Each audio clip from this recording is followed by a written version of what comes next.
Alright, and welcome back everyone to Norland. It's kind of outside of my purview, however, I allowed the game to mature a little bit, allowed them to kind of get some of the quirks worked out that I was seeing when this game first released. And I decided to pick it up. Now you may ask, why is this game an interest of mine? Well, it's because I used to be a big RimWorld player. Um, and frankly speaking, still one of my most favorite games out there. However, due to how much has crept into RimWorld, it's kind of gotten a little cumbersome for me. I personally haven't touched RimWorld in like 3 or 4 years now. Um, but this game, with its overall design and UI and everything, I'm kind of liking it. Actually, really liking it. And so I decided I'd give this guy a preview for you guys. See if you're interested in it. Let me know down below if this game is a potential interest of yours and if you would like to see it on the channel more. Anyways, let's get forward. Now, I would also like to mention real quick, Saturdays are going to kind of actually get revamped a little bit. The Saturday videos are going to be me previewing a game and then allowing you guys to determine whether or not you want to see it on the channel.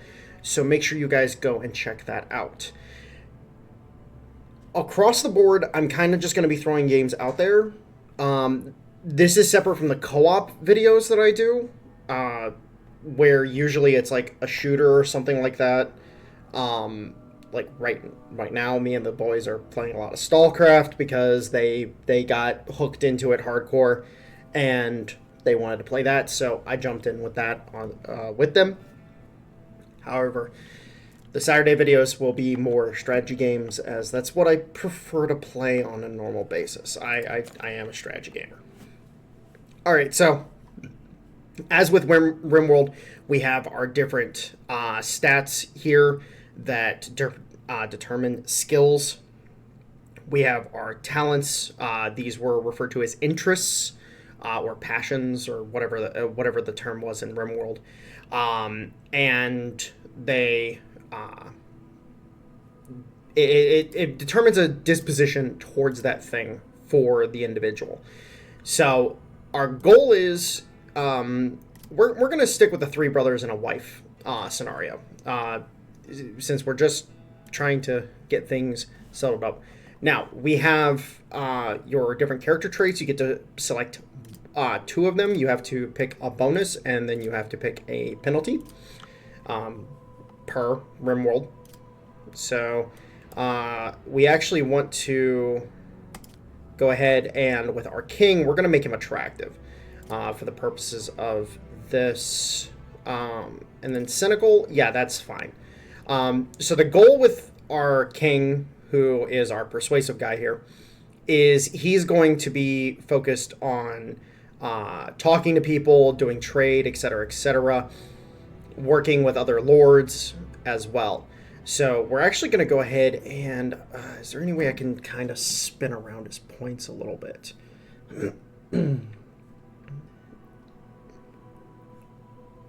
No, I'm going to leave him as is. My concern is that sending him to hunt with other lords, he only has 3 combat, which, you know what, actually, if we were, say we do this, say we do that, wait, I can't increase anything. Oh, what? Oh, why? I didn't realize the arrows weren't here. Weird. Okay. So, oh, it's because he was above the age of 40. That's what it was. All right. Well, whatever. We'll just leave him as is. All right. So our wife, who is the queen, she is an intelligence build, and she's also very good at teaching. So what we want to do is we actually want to go ahead and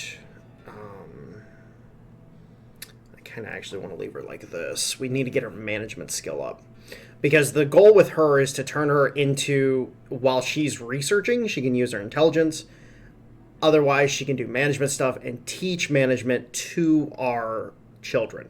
That's kind of the idea there. And then with this boyo,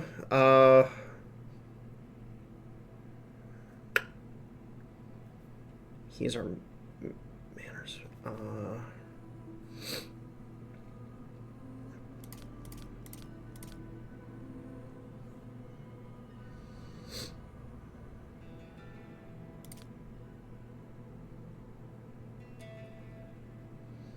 He's a secondary researcher.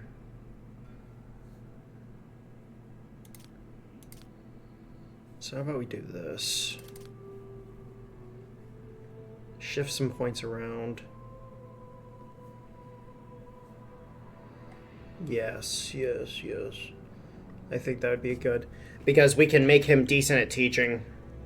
He can teach management. So let's make sure to check this out.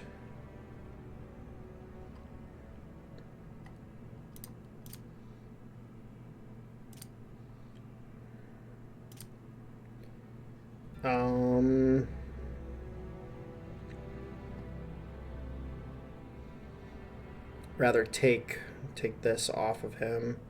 Let's just give him early balding. And then precise language. Chancellery, their ability to explain production tasks is exceptionally precising. Okay. Interesting. Okay. And then insightful. Okay, so this guy is actually really, really good at teaching too. That's actually going to be important.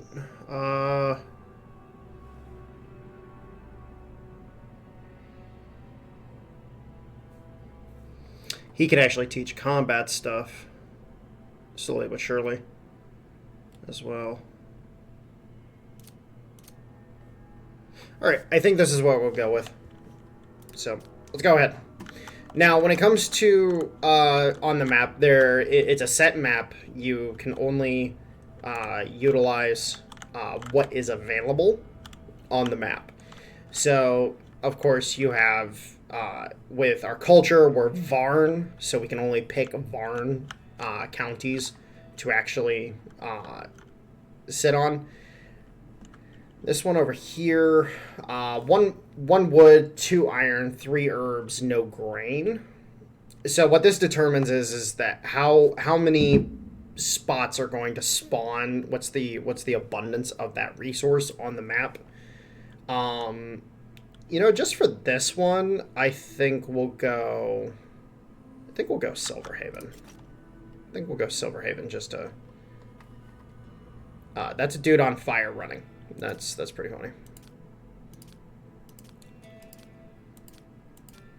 See if we can find anything that kind of speaks to me.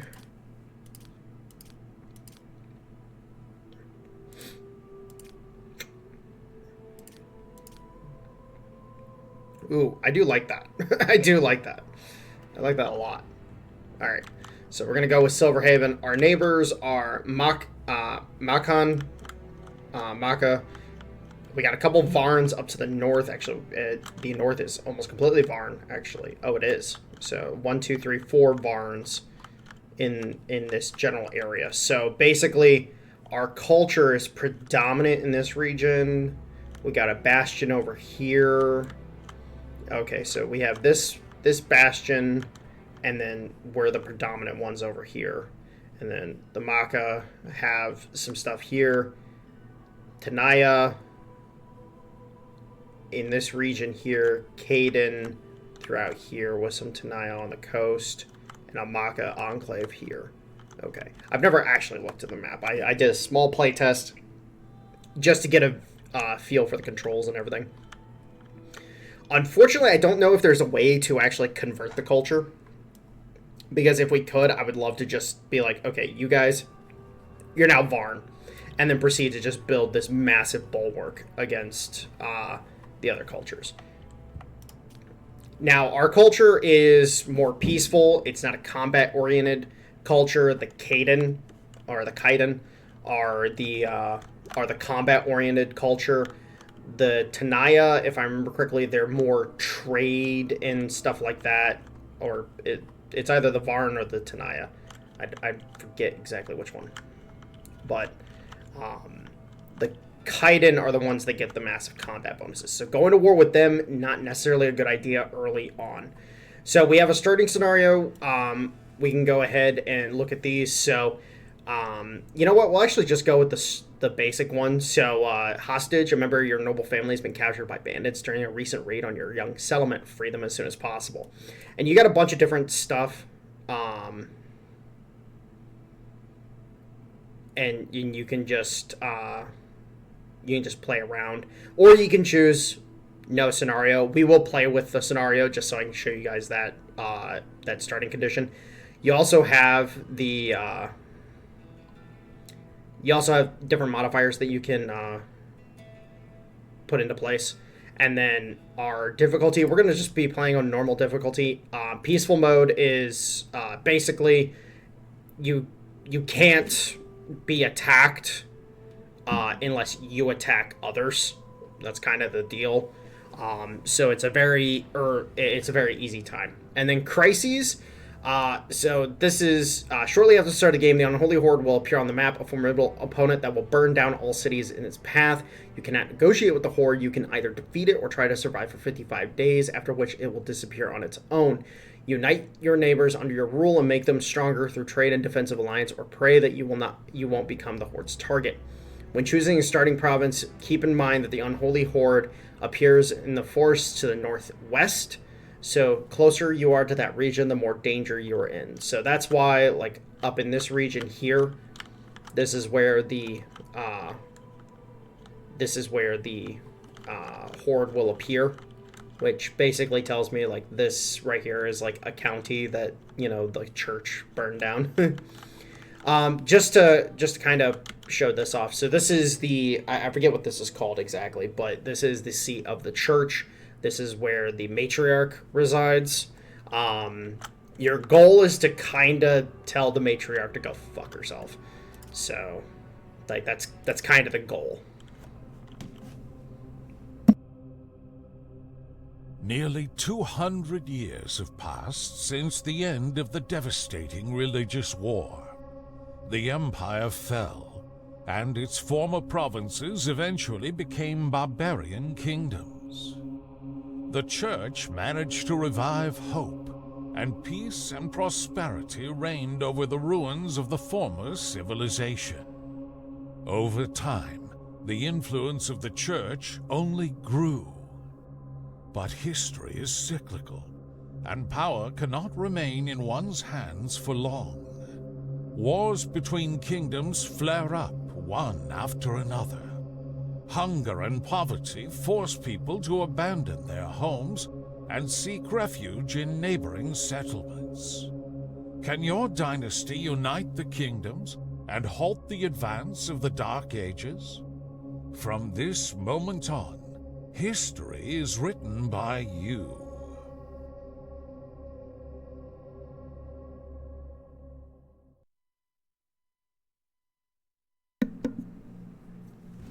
All right, so as shown there, the goal is to build yourself up, take on the church, depose the church, and allow yourself to build out the kingdom as it stood. Now, overall, not too difficult to progress well. Norland, the year 2898 since the creation of the world. 200 years have passed since the great Crimson Empire perished in the flames of the religious war. Its former provinces have become barbaric kingdoms, kept from mutual destruction only by the all-powerful Church of the Mother Sophia. While the holy prophets speak of the impending end of the world, in one of the small kingdoms, a dream of birth of a new empire is taking shape. So, starting town, you start with your lord houses, a market, your keep, and a dormitory. So just to explain these different structures. So the keep is the center. This is where your gold is stored. And this is also where your lords will meet and eat and whatnot. So this is, vital. Also acts as the initial location of your builders. So you start with 3 builders.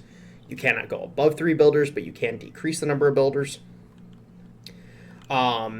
Generally speaking, this is a really, really, really, really good thing to just utilize this to its fullest in the beginning. Try to avoid building too many warehouses and having too many builders, because you're gonna reach certain walls that you have to push over in order to actually get to utilize warehouses effectively. The lord houses, these are, each individual lord needs a house. It's kind of annoying, it's kind of stupid, but that's how it works. I would think that these should be, like, for example, this house right here, this is the residence of our king. I would think that his wife should also live here. This was something I think they overlooked a little bit, but because the ladies are able to be used fully, you're able to use them as regular lords and everything. They are, I guess that's how they wanted to balance it. I don't know. It's kind of stupid. It's kind of weird. Design choice I wouldn't have personally made, but whatever. Marketplace, this is where your people go to buy food and other stuff. Flour, rutabaga, meat. These are the 3 food items, or 3 primary food items. So rutabaga, it is not your primary food. This is more of an emergency food. It is used in the production of moonshine and meat. People do not like eating rutabaga, so you want to get flour, which is produced from grain, or rye in this case. And this is the primary food item. And then, of course, meat, which is, I think lords get priority on meat. If I remember correctly, they get priority on that. And then, of course, we have different ales and alcohols, medical items, raw resources, weapons, armor, etc., etc. So then the dormitory. Dormitory is a communal living space for your peasants. It holds 10 residents. I don't know if there is a penalty for living in a dormitory, or if there is a benefit to giving them their own individual house. Hold on, let me see. So we don't have it available right now. So what books do we have available right off the bat? Okay. So book-wise, we've got plenty of stuff that we need to research initially. So the first thing we're going to research... Oh, wait, we need a library. I'm an idiot. Well, first we need a lumber mill. So let's go ahead and place a lumber mill relatively close to our storage, our keep, or a hall, I should say, is our initial warehouse, because that's anywhere where builders are, that's where they will be. And then in the case of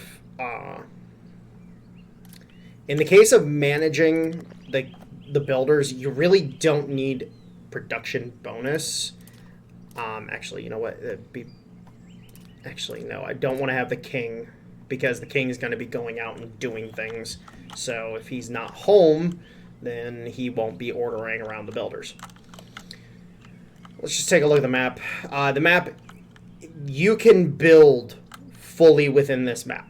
There is no limitations. The only limitation is that you will have longer walk times for your people, so the production rate will decrease considerably.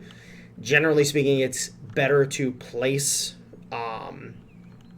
your resources, or your warehouses, I should say, closer to the buildings, so that they can drop them into the global resource pool. So this resource pool right here is global. So across the board, if something is dropped into a warehouse, it enters a global pool. It can be pulled, like, say, for example, this lumber mill.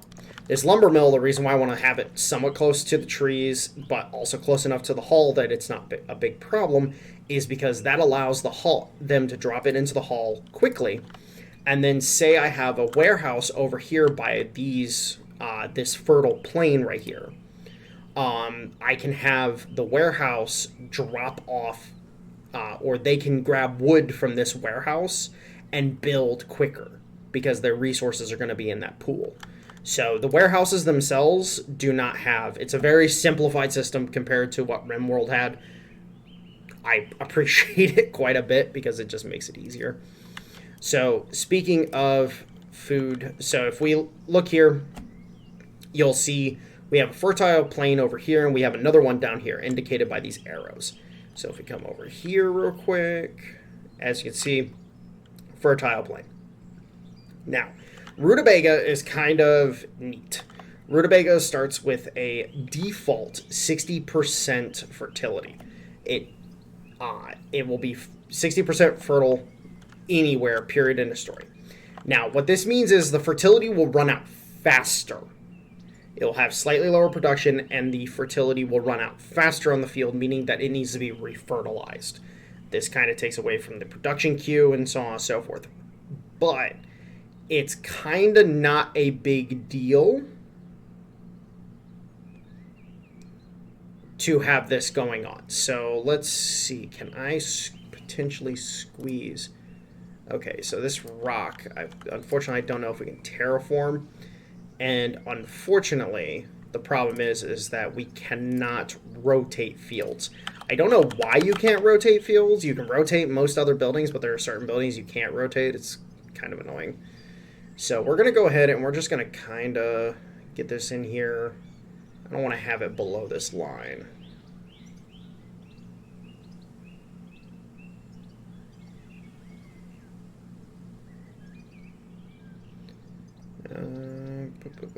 Yeah, we'll go right here.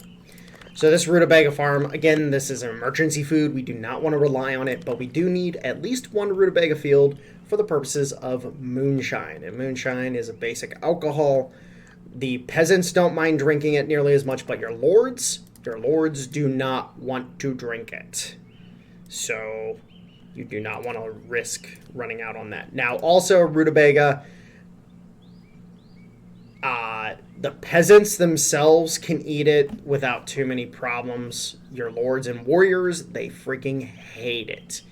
But the peasants will default to flour before anything else. So let's look at this real quick. Yeah, all these are good. All right. Now, as part of this, we need to go ahead and get a brewery going. So we're going to go ahead and we're going to place... can I rotate the brewery? No, I can't. Okay, so... how do I want to position the brewery to make it as efficient as possible? Well, in reality, it would be most efficient if the brewery was, like, right here next to the... Alright, let's move this real quick. Not its final resting place eventually, but I just want this thing to be as efficient as possible because it's an important building. Like, the brewery is literally one of the most important buildings in your settlement. You're going to want to be upgrading this and hitting certain timings and whatnot to make it as efficient as possible. And then services. So our first service buildings that we need to get is an altar. The altar is important because it allows people to be happier. So we're just going to go ahead and place that right there. And then we also need a library. So let's go ahead and... where do we want to put the library? The lords are the ones that research in the library. So, okay, I'm going to waste some wood here for a second.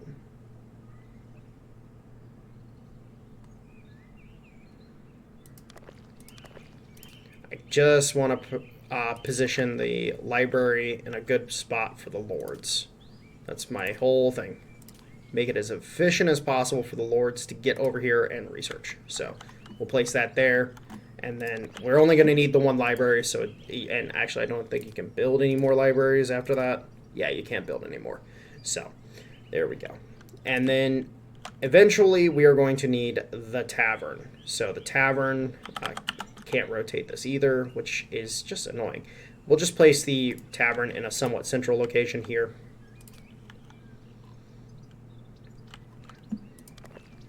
Let's have them focus on the lumber mill and the library first, because the lumber mill That's going to start producing extra wood for us. We're going to want that first and foremost. The library needs to be built first so we can start researching technologies.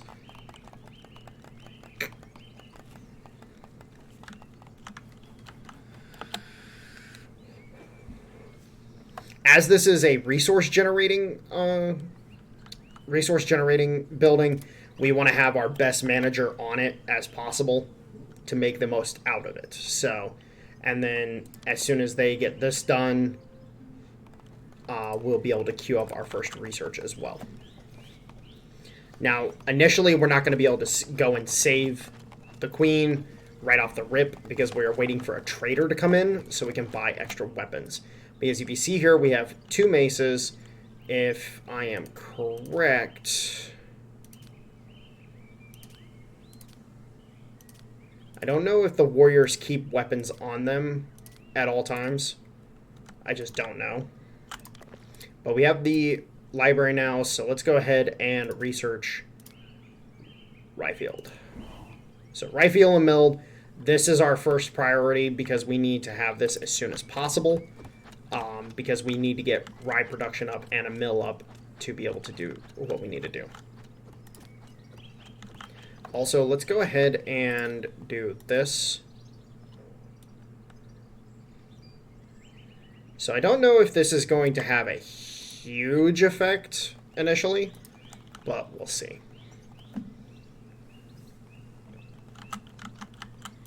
And also, let's...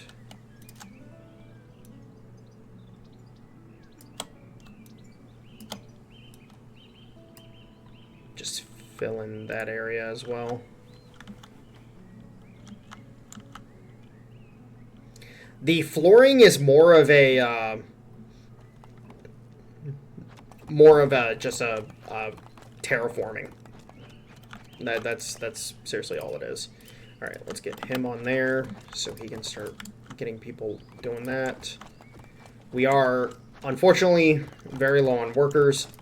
Once the merchant comes in, we'll get some migration, which will give us the ability to migrate with people or have extra people. So setting up production, you can set up production caps. So we're going to say 50 moonshine. Keep enough rutabaga in the bank to be able to supply to our people if they need it. But produce enough moonshine that our tavern will be supplied as well. So, as we can see, people are coming up. They're buying the flour. They're avoiding the rutabaga. And then there's the trader. Awesome. So, our next initial thing is we need extra housing. So, we're actually going to go ahead and move this. I like positioning it like right here.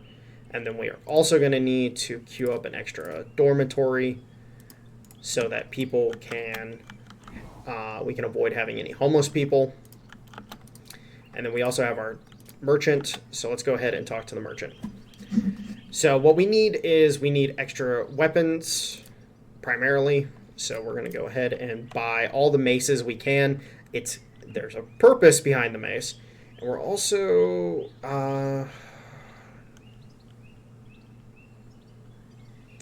I'll avoid any paper for right now.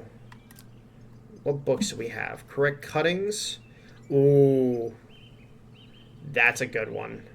Flavorful ale.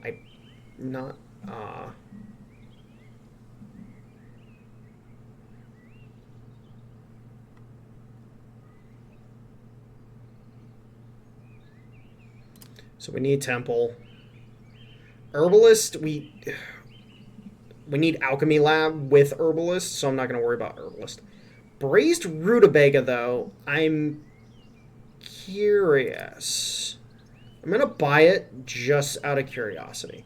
And then we're going to go ahead and we're going to sell a bunch of rutabaga. We're going to sell 50, I think. Because we're going to start producing it. We sell 50 to be able to offset some of the cost. You always want to do this when you are buying stuff from the merchant. Let's see if we got any Varns in here. No Varns. So when buying prisoners, these folks,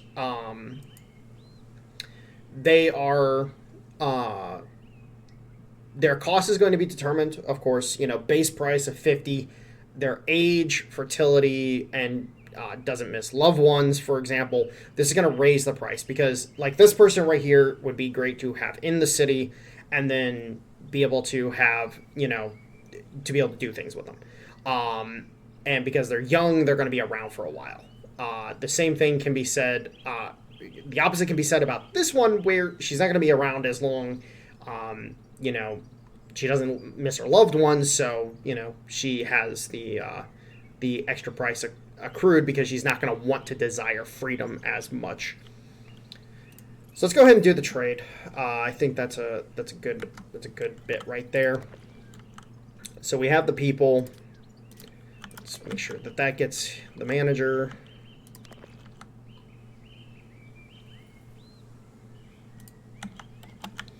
And then with that knowledge, the correct cutting is going to be very important because that will significantly increase the efficiency of the lumber mill. The only thing that can increase the efficiency of the lumber mill past that is getting the book to be able to upgrade it to level 4 and level 5. So that's really, really important. We're almost done with rye field and mill, so this is important.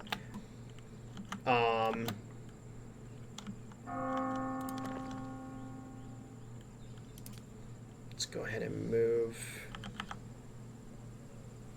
these houses.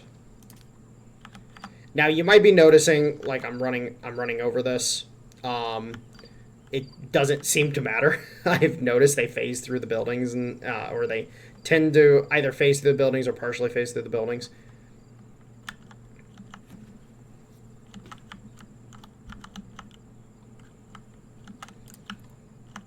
So we're just waiting to get things built up at this point. We got a few extra things that need to be built.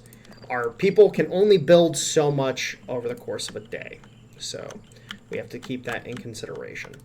Speaking of building extra stuff, let's go ahead and place down a warehouse over yonder. So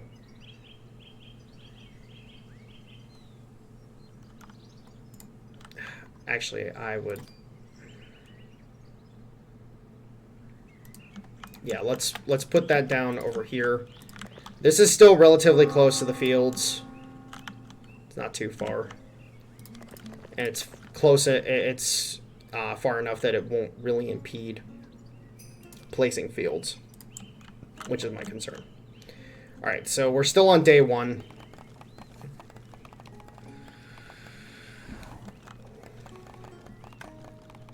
Now, the altar is going to make people happy because they'll be able to pray and everything, which will just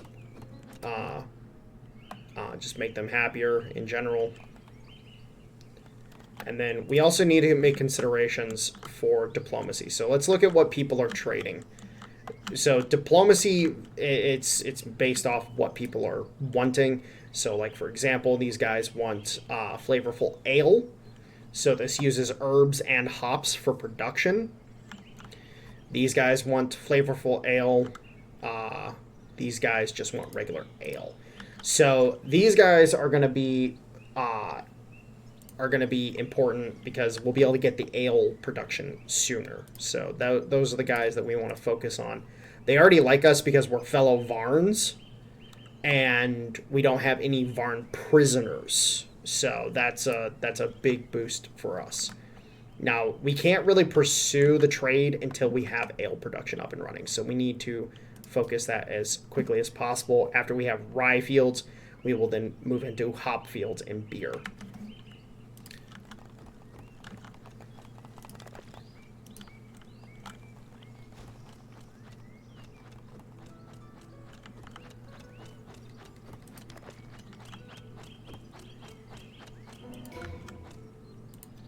Alright, so we've learned that. Let's go ahead and get hop fields and beer going, and then we can go ahead and drop down our fields over here, like so, and then we'll leave a little room.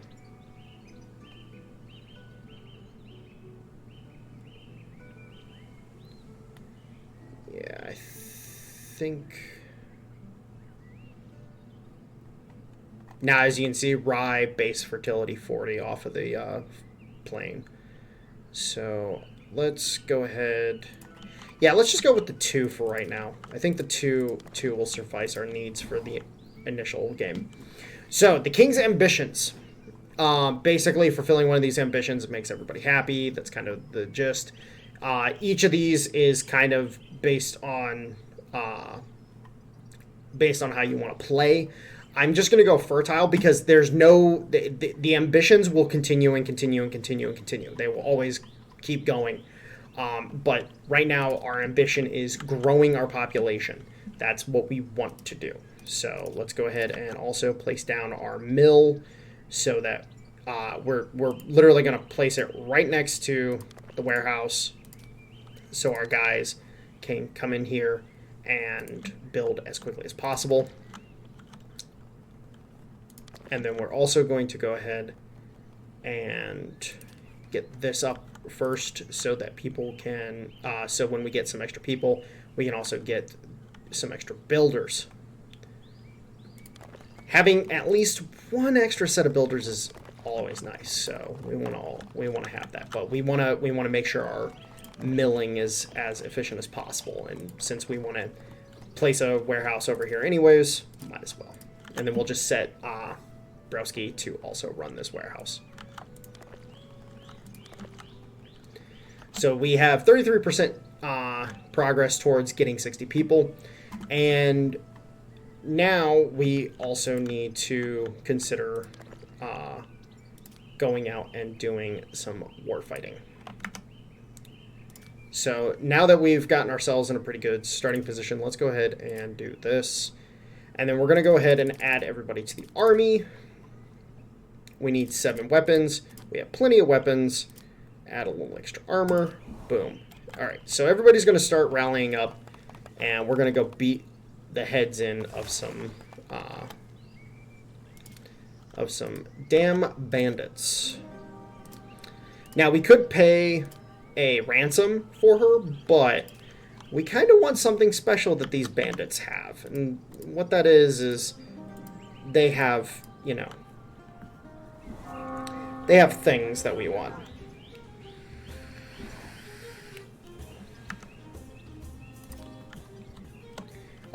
Trader came while we were leaving. That's fine.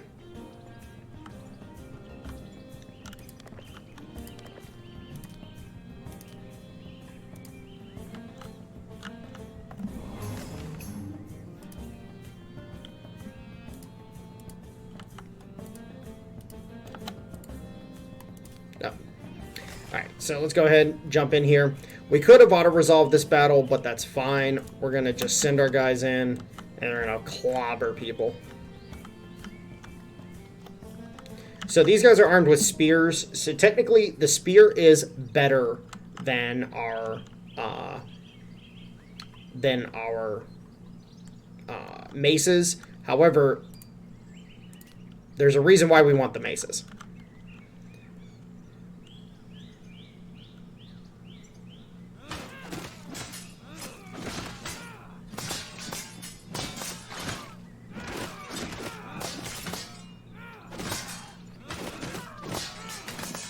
Alright, going good so far. No casualties on our side yet. Enemy commander is down. Come on, boys. Finish them off.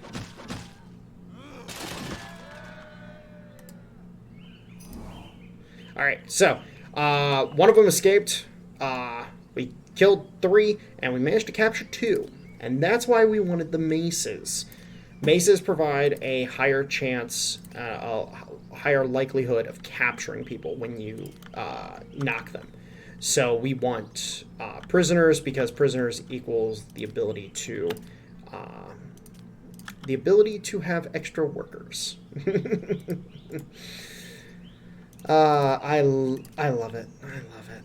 So housing-wise, we need to unlock the prison ward in order to house our prisoners. So we need to also research that. We'll start researching that as soon as our squad is back. Also, brewery upgrade. Oh, this guy already he gained the ability to write the book for the brewery upgrade. Very nice. So we're going to go ahead and we're going to have her start working on keeping prisoners while he works on this. Let's make sure to keep getting everything going. Now, the economic report. So the economic report is a combination of things. So resources produced and goods sold. Resources invested in the economy, so that's the overall cost. And then this right here is what we've, this should be, if I'm correct, should be what we've produced gold-wise. This is what we've paid out, and this is the overall increase for the day. Now, the number will rapidly fluctuate as your population grows, so you need to kind of manage your population growth a little bit. You don't want to grow too fast, because if you grow too fast, then things get a little nasty. So, be mindful. So we can get them in here. They're now going to start researching. She's going to research very quickly, so that's very good for us. And then people are healing. Everything is looking good. We need to consider upgrading our lumber mill as well. So we're going to go ahead and actually do this, and that'll be the first thing I want them to prioritize.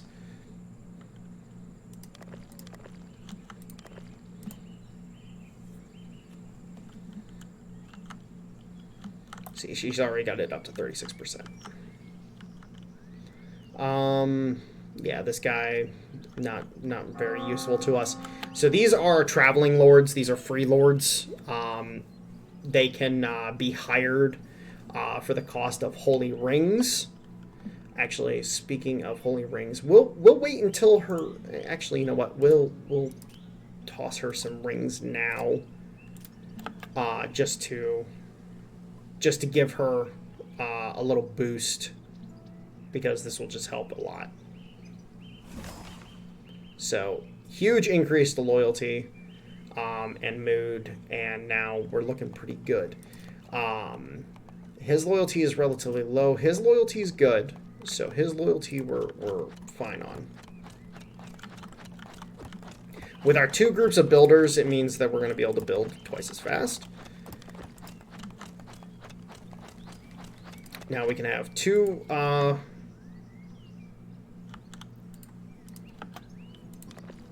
woodcutters, which means extra people that are going to be able to do those things. And then as soon as we can get keeping prisoners, we'll be able to build the place to house our prisoners. And actually, real quick, let me confirm this.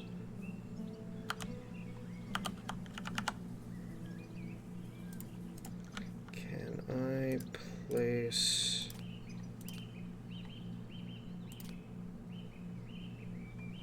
Okay, yeah, okay. I should be able to. Now, the mill's kind of occluding... I'll have to move the mill eventually, but that's fine. Today, the ceremony of coronation will take place. Alright, so we now have that. We can also start setting this up. So, my take is that your baseline flour production should always be at 200. And then increase based on what you're exporting, what you're trying to do overall, your overall consumption, etc., etc. So let's go ahead and also consider other things that we need to do.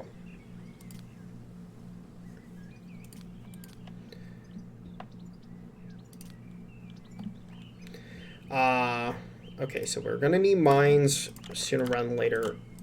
I don't know how much ore we have in these two. Is that ore over there and ore over here? Those are the two mines that we have. So I don't know how much ore those both hold overall. We need more people.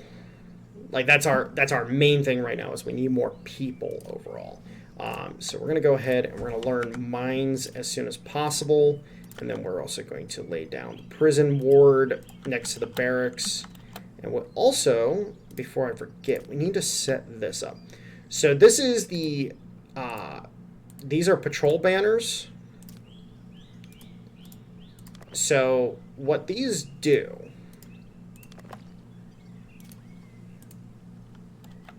is people, the warriors will flag to them and they will do patrols during the day and during the night.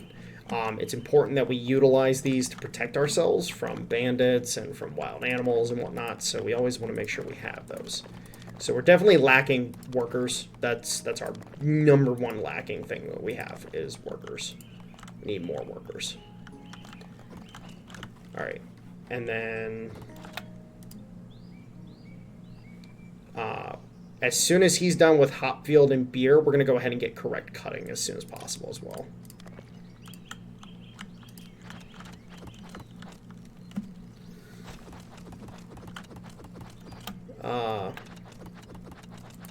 Oh. Yeah, that's a thing in this game. That's a thing in this game, by the way. Oh, she's pregnant. There we go. Well, an heir will be born. So we actually do need to look at that as well. We need to look at marrying off or receiving marriage partners for our other two lords. So in this case, these two guys, they're both males, so we need to wait until some females are available in the roster. So, like, for example, this guy, right, or I can't tell if that's a chick or not. That's the problem, is that it doesn't tell you if it's a chick. Like, the name will sometimes give it away, but sometimes it doesn't. But yeah, we have to wait until some of these children come of age before we can start finding marriage partners for these guys.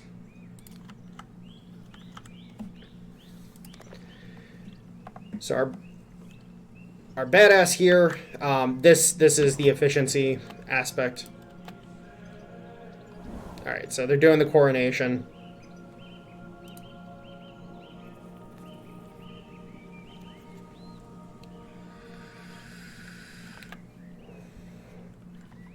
And then let's go ahead and send our boyo to check out what we've got for sale today. So we're actually making a little bit of money, which is good. Okay, so we have longevity available, or flavorful ale. Longevity is another one. Flavorful ale is actually really, really good idea. We also need herbalist to compare with that. And we can, we're low on rutabaga. We don't have anything really to offset cost, which is fine. We'll go ahead and we'll take those two. What's our... So we don't have any fanatics. We have a couple Maca, and mostly barns. So we need to focus on our barn population mostly. So we're gonna heavily rely on trying to keep our population centered around Varn just to be able to maintain public order. All right, so for a certain time before birth, pregnant women will be unable to move, and so, like, for example, she was supposed to study mines. She will not be able to study mines now, but that's fine because we still have some iron available, so we'll be able to do what we need to do anyways.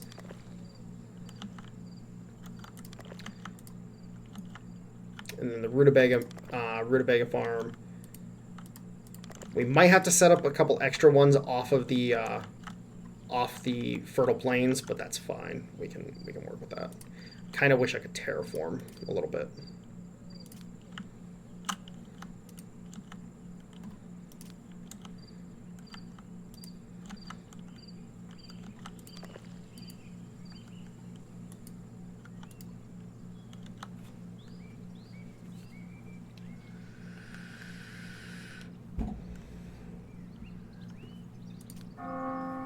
Oh, okay, she's good now. So she'll be able to start researching again. I was about to say, I thought it was like, it seems too far out. Inspiration, skills increased by 5. So our management broski, he is feeling good today. So everybody's mood is overall pretty decent. We did gain 1 fanatic, but that's fine.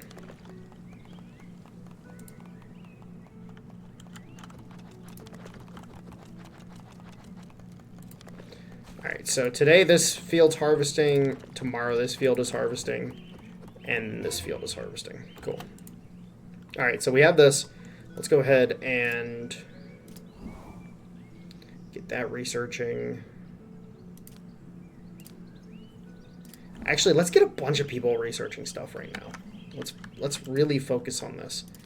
So we now have the ability to build hop farms, which will give us the ability to make beer. Let's go ahead and... Oh yeah, these things are heavily reliant on fertility. Wow. We're going to go ahead and move this bad boy.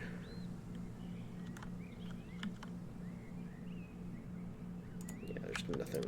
There's no real good location to move him.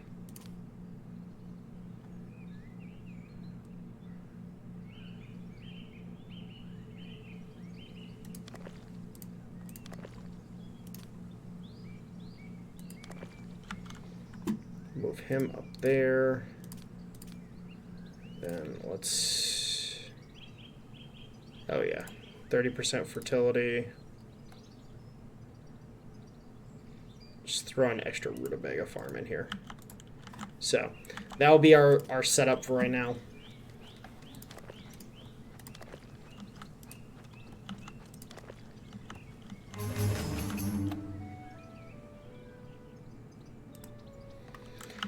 All right, so alliance proposal. Oh, she's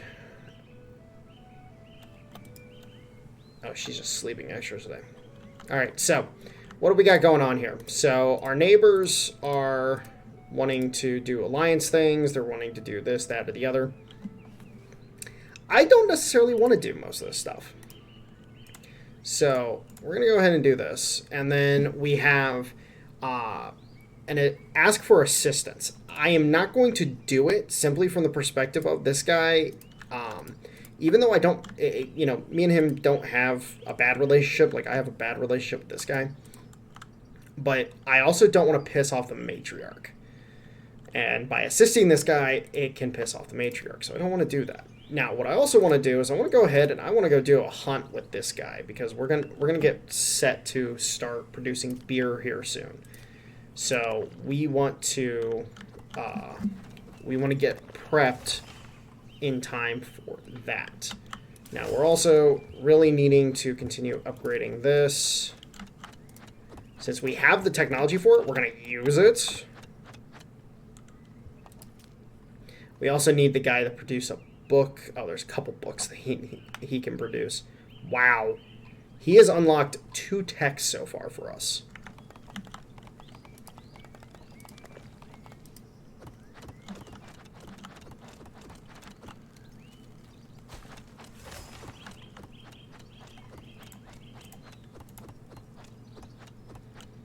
So right now, we're just needing more people. Like, that's really what we need the most, is more people. And they're about to finish that, so that will now have 2 out of 4. I'm going to go ahead and I'm going to reduce this. I want to focus woodcutters as much as possible. I don't care about the extra building capacity right now because we don't have the resources to build. So, and then this guy right here.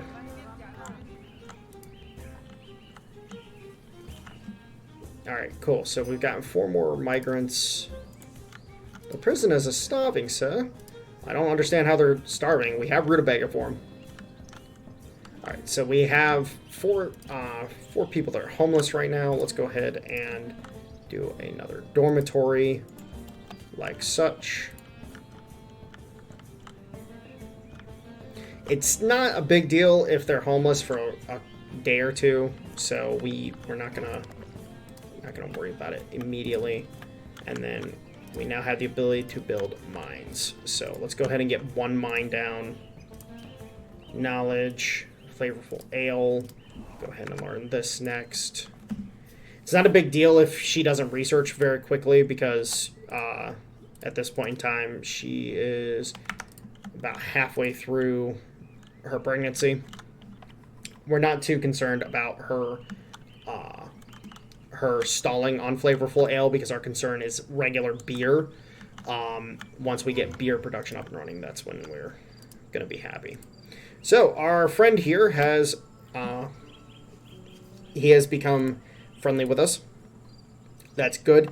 We could open up the trade link now, but because we don't have the ability to yet, we just don't have the production. Once we have the production, then we're good. And what this is that as part of a trade agreement, Zivarod will offer to buy 12 beer for 164 on a daily basis, which amounts to 14 per item. The cost of the church intermediary service is 150. So we have to pay the church 150 to mediate the agreement. And then the price has been adjusted by 24% due to the difference in trade skill between the trading partners. Now, the higher your trade skill versus their trade skill, the better. And then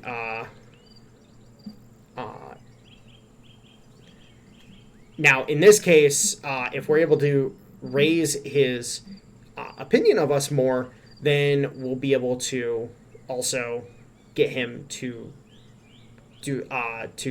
give us a better price overall.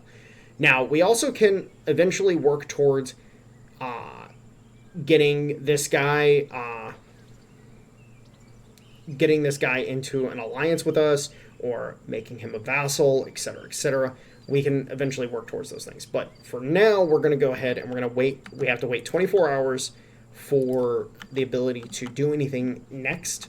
And so we're going to go ahead and head on home. So let's take a look at everything.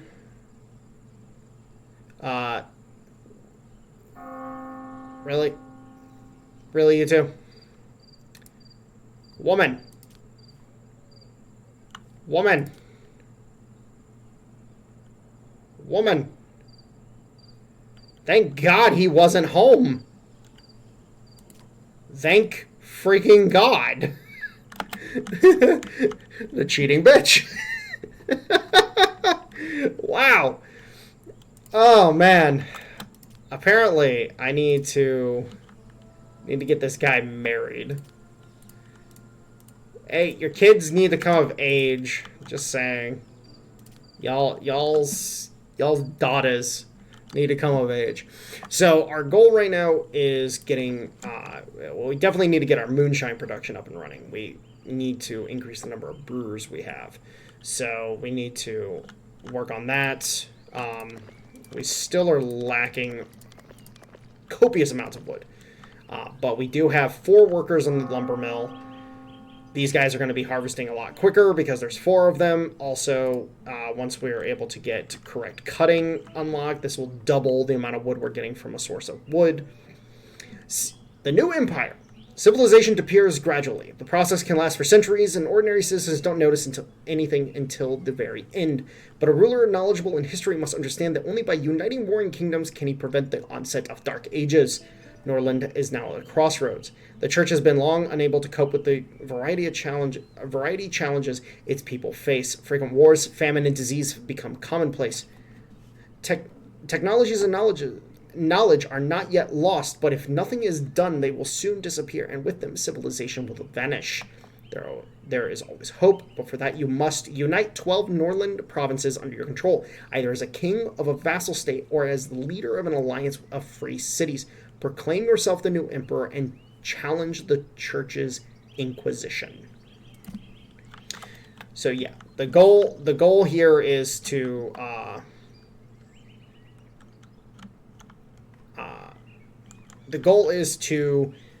take over the map. So, you know, If we look here, 1, 2, let's just start in our neck of the woods. 1, 2, 3, 4, 5, 6, 7, 8, 9, 10, 11, 12, 13.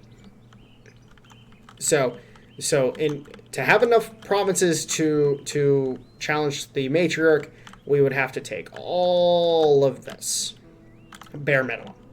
And then that still leaves a good chunk over here available for other things. Looks like these two have already formed an alliance. These two have formed an alliance. We're still running solo. I don't really... I don't want to join an alliance under his leadership. I want him to join the alliance under my leadership.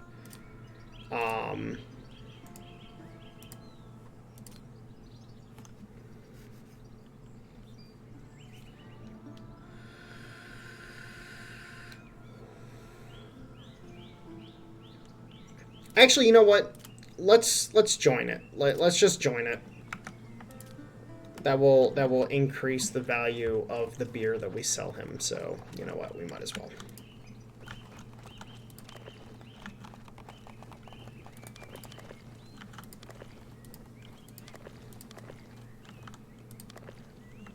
All right, so harvesting. Okay, so we're doing good on our overall production. And I think, you know, once things actually get up and running. Quack, quack, quack, quack, quack, quack, quack, quack.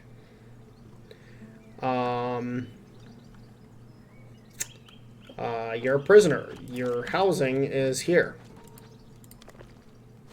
And no, I will not be accepting you into the city because you're a bandit. So... you're just going to be working for me. All right. So we have Luna here, who is available to marry. Unfortunately, this guy had a male, so that's his heir. I would prefer marrying into Varn, but...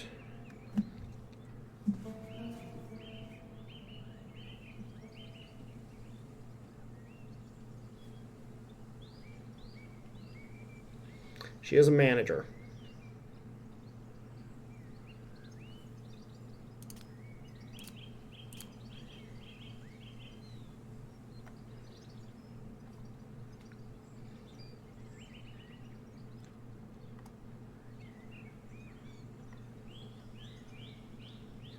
He's the younger one. He is our manager.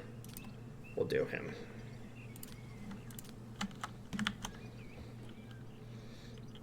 And yes, that costs a lot, but at the same time, we also, you know, it's a price to pay, unfortunately.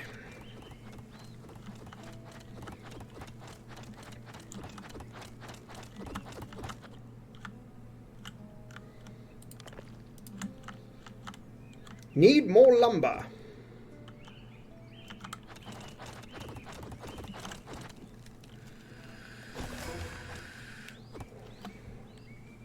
Alright, so we have finished braised rutabaga, which again, a special recipe that prevents death from rutabaga typhoid, but does not prevent the disease itself. So this is one of those ones where it's like, well, damned if you do, damned if you don't, but hey, at least it will reduce the reduce the overall problems. So that's good for us. Now,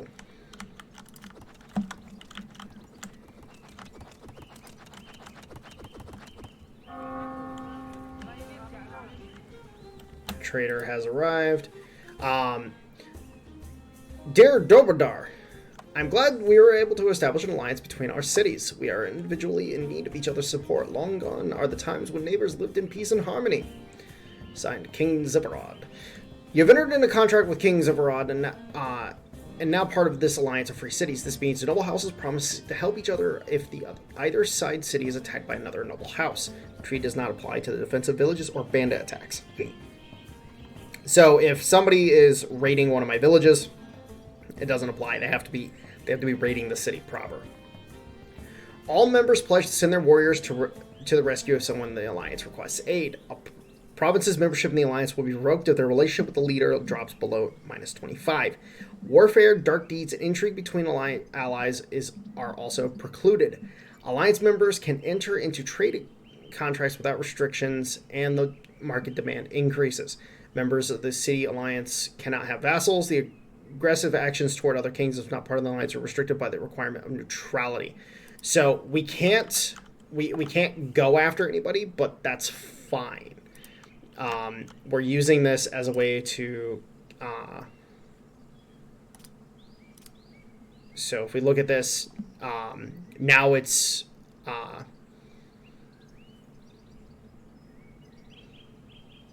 Maybe it just haven't updated yet. Because I thought, no. Well, we'll have to see when we get there. But we also need to go ahead and improve relations. No, still got 5 hours.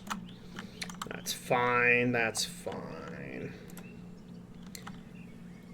So at this point in time, we're literally just needing more people. This needs to get built, guys. Like this really needs to get built because we have so many more people now.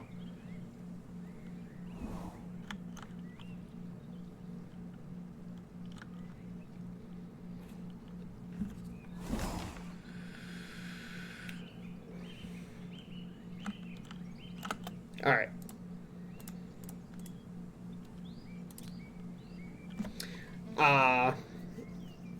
So now what this does is that this will give us positive relations with them, eventually being able to open up the trade route of selling off flavorful ale, which will be good for us because we need to make money.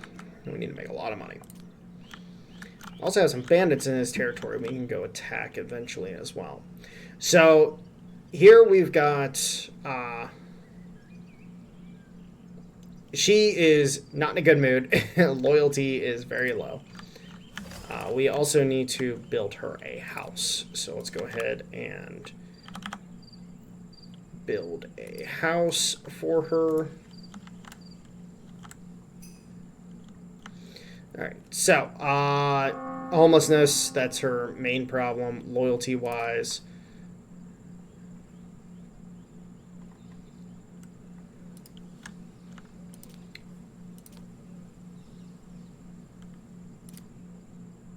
Let's go ahead and spend time with her. See if we can get her more in a good mood. Get a possible loyalty increase. So we need these two things built as soon as possible. We also need a mine built as soon as possible. So let's go ahead and pause these constructions here. These are the things we need to prioritize. All right.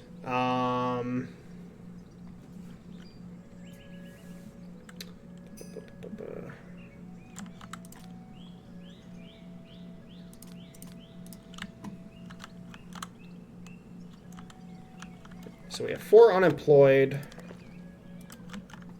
So we definitely need to consider other things. Oh! When did we get coal? Oh! Oh, she can produce a dictionary! Oh my god! She can produce the dictionary. Oh, that's great. That's great. That allows us to teach all of our Varn people Tanaya, and it allows us to research all the Tanaya specific stuff. So that's actually really good. That's really freaking good. But yeah, all the management stuff. All the management books are Tanaya. The manners books are Tanaya. And so are the persuasion books. So whenever we come in contact with these books, we'll be able to teach people how to read in that language. So that actually really helps. Oh my lord. That's a really good book to get a hold of. The dictionaries are great. They're great books.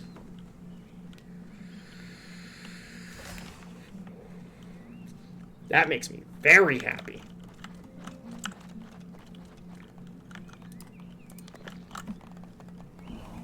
Thank you guys for getting that up and running. Our lumber mill. We could definitely do with an upgrade to it, but we also need to get our mine up and running first.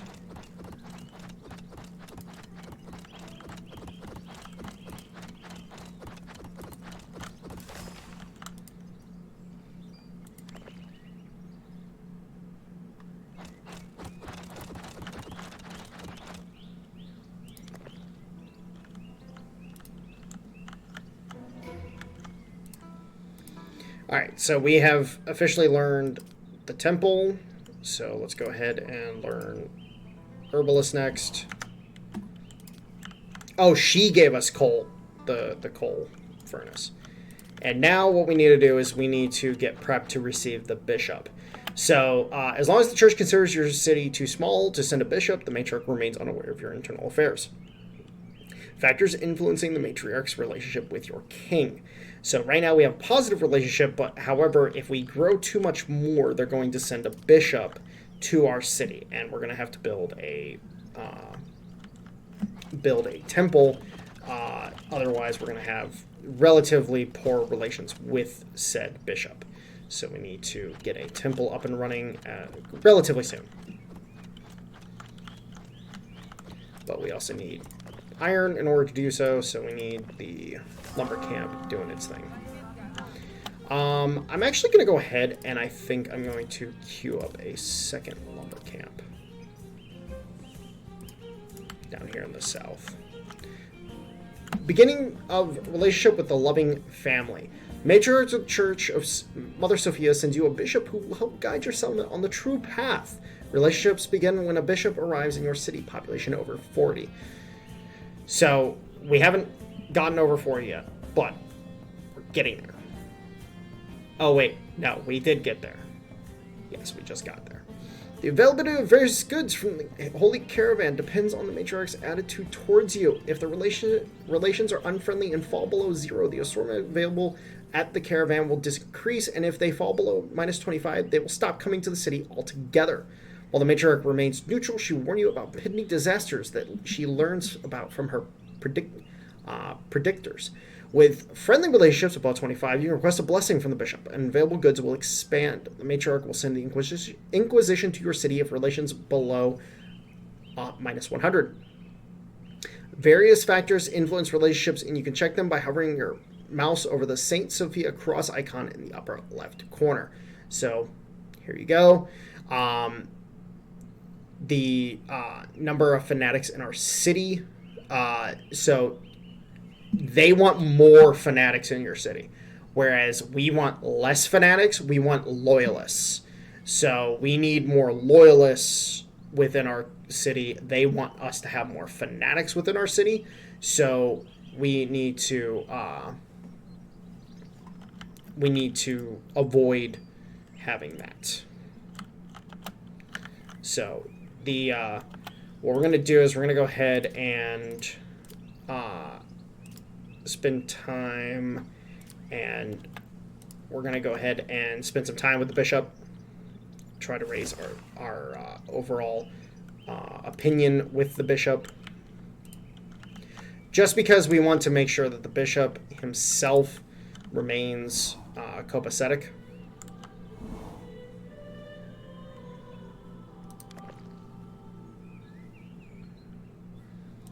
All right, so he's officiating the wedding between these two, I believe. Yes.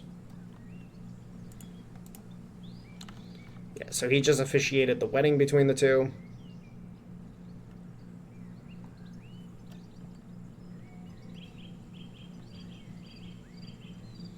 Severe sleep deprivation. What'd you do?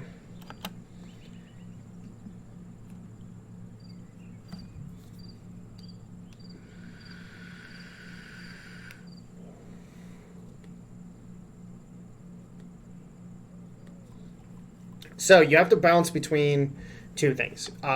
We have to make sure that again, we want loyalists.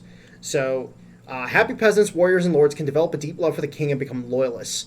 They can be identified by the crown pendant that they wear. Traits of loyalists. Loyalist lords cannot be bribed or tempted. Their loyalty is always at its maximum. The productivity of loyalist peasants is 30% higher. Loyalist peasants cannot become vagabonds. There is only room for one idol in a loyalist's heart. They cannot become fanatics, and fanatics cannot become loyalists. Loyalist peasants aspire to serve in the king's army. In their hearts, there is no room for fear of death. They are happy to be at the same squad as the king. If loyalists become unhappy, they may lose this quality. And if there are many unhappy loyalists, they may start a riot, blaming the fanatics for everything. They will mourn when their beloved king passes away. Now, the thing with agnostics and fanatics and everything, the whole thing to understand is that we need to make sure that we balance out the number of fanatics we have and try to get everybody to be loyalists. So that's kind of our whole thing. So when we build our temple, we're going to allow the bishop to do his thing, and then as soon as we start getting too many fanatics, then we step in and we prevent him from gaining too much power.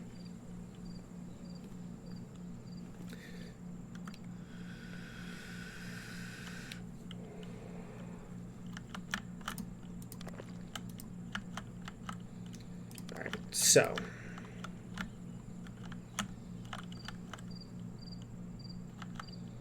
I think overall we're doing pretty good with resources. Alcohol, we definitely need more. We need our other hop field to be finished. That's our primary thing right now.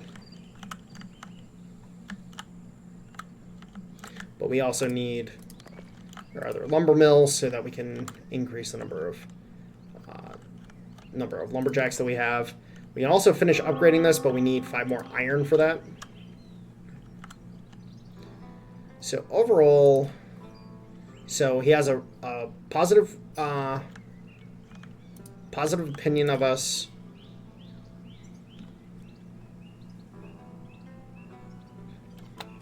Which is good.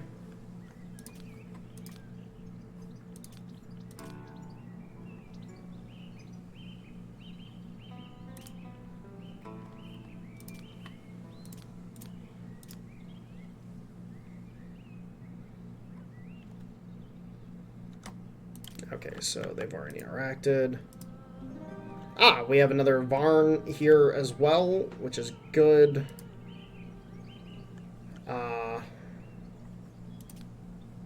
So they have a child that can marry my other lord. However, I don't really have the extra cash to be throwing around right now. So this forest bandit group right here actually only has 4 bandits in it. What about this one? 7. That's a little too tough for us. But this one, we can actually take them on real quick. So let's go ahead and form up a squad. And then we'll throw our king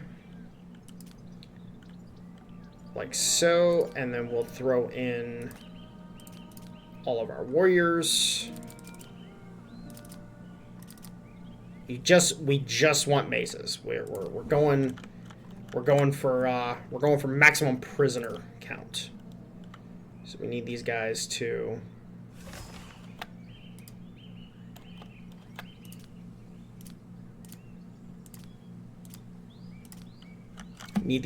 get out there and pummel them in the head and then proceed to take them prisoners so we have extra workers back at base.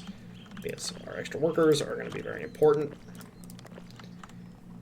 Alright, so we're almost done with that. Awesome. So we have finished up the mine, which will give us a huge boost. And then brewery-wise, we need to upgrade our brewery. That's our next priority. So let's go ahead and get Luna.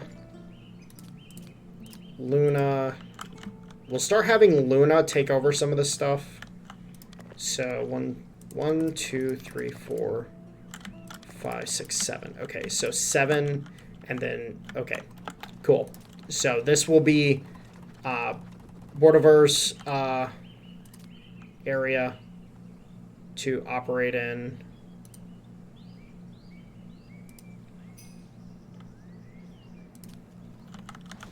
And then Luna will operate the mines and lumber mills.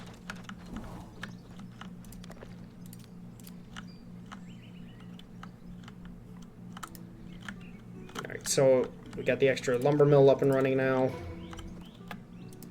We have learned flavorful ale. Very good. And then... Okay. So now everybody has started learning this stuff. So we have now reached a point where we've researched everything we can. But we can also double up the number of people who are on certain things. So like Luna, she could learn stuff over here. She can't learn the stuff that's in Varn, for example. But she can learn other stuff that isn't in Varn, the Imperial language.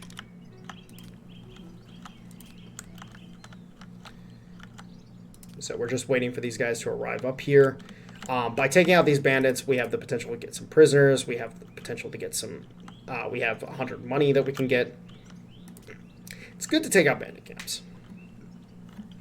Now, once we can start getting some loyalists in, this will help us as well. Be able to actually...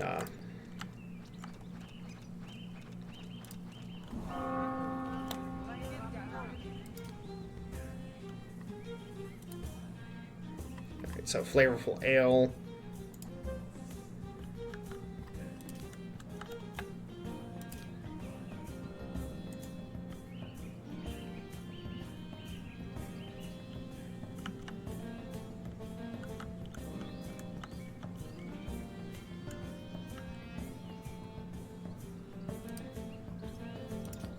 Alright, let's go ahead and kick these guys in the buttocks.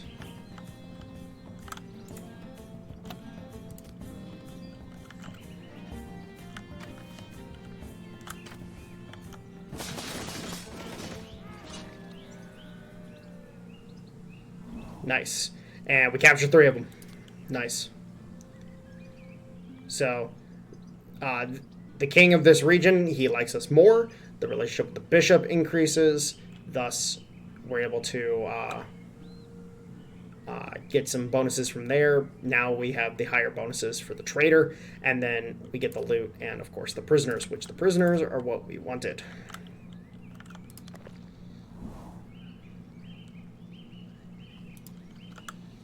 Now, trade-wise, let's send Luna over just to see what the bishop or what the trader has available. So, money-wise, we're not doing too great. We need to avoid spending too much money, but because we actually got the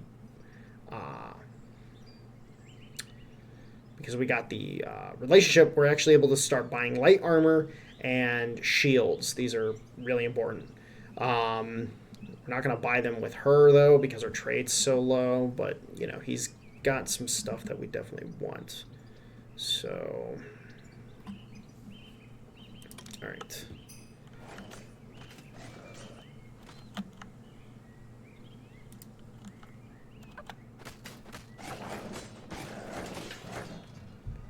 Well, that's one dead peasant.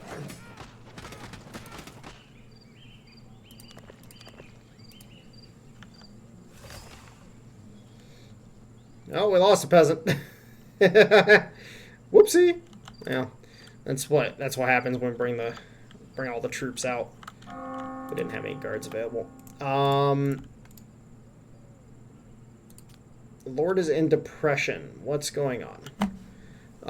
Torturous desire to eat meat. Well, there's meat available, young girl. Please go eat. Sends. You made a joke.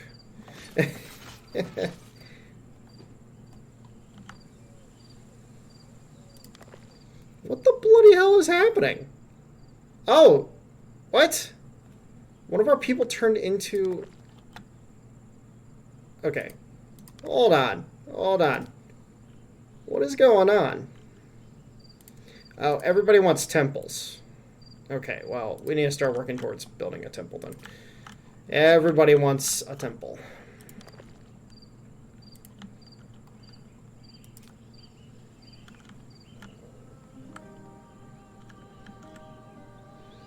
Alright, the boys are about to return. Very nice. Alright, so we need to work on our...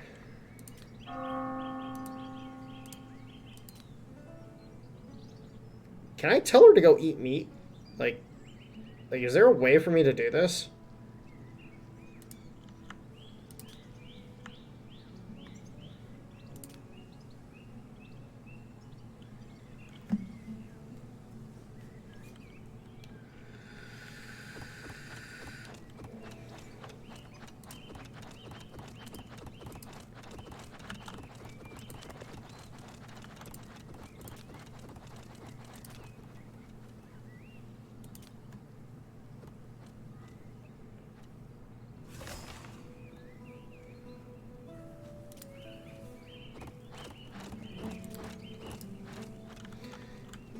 Go try to cheer her up a little bit. Alright, so our villages are paying their tributes.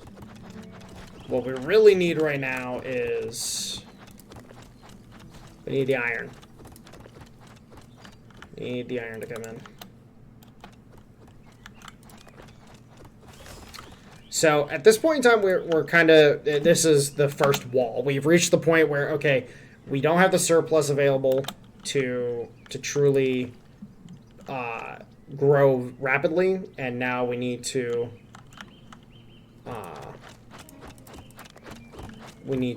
get to the point of actually producing more. So let's actually expand. Since we've got a bunch of extra wood right now, we need more iron. So let's go ahead and get the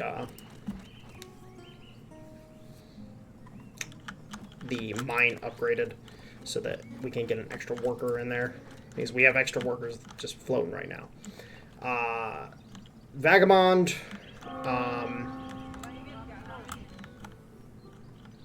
somehow hungry. I don't understand how the Vagabond is hungry. I don't understand how we got a Vagabond to begin with, but it is what it is, I guess.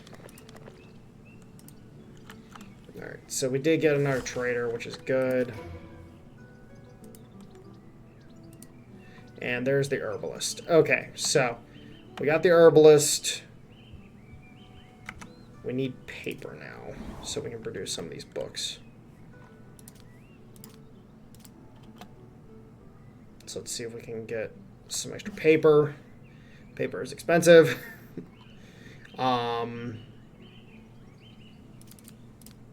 Alright, I am going to buy some extra rings just so I can get a few extra on my character. And then I would love some shields, but that's still very expensive. Unfortunately, iron's super expensive right now.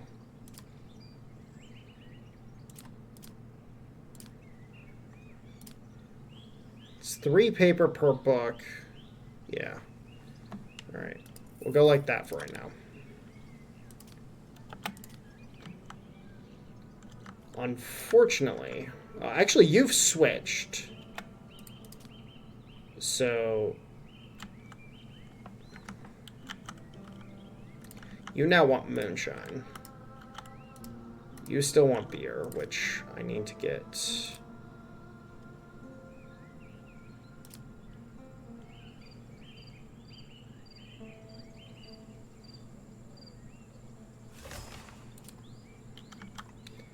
Let's go ahead and get that going.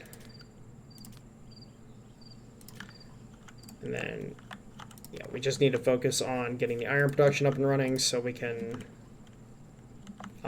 get our temple built. So that's what people want right now, is a bloody temple.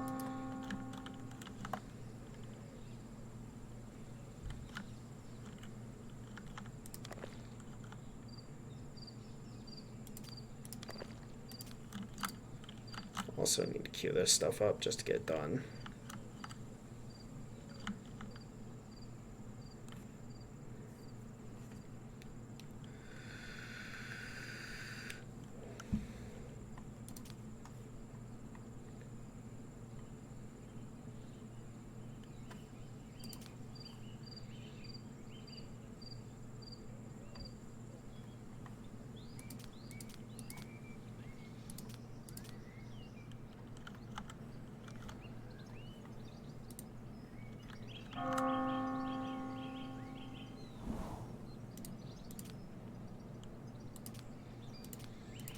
Alright, so they will now buy that.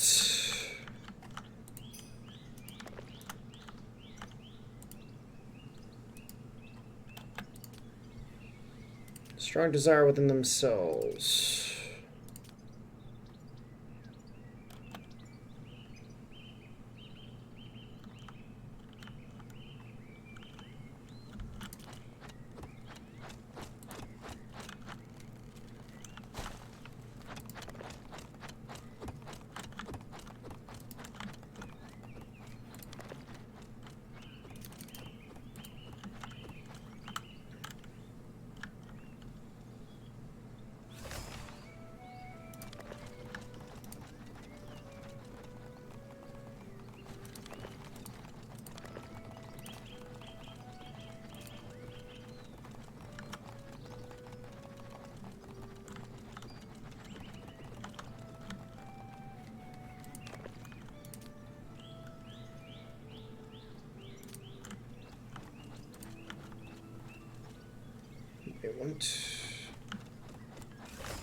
What else is he running? He shouldn't be running anything else. So 1, 2, 3, 4, 5, 6, 7.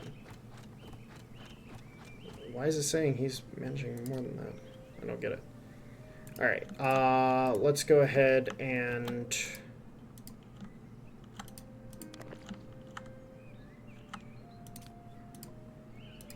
also work on expanding this real quick.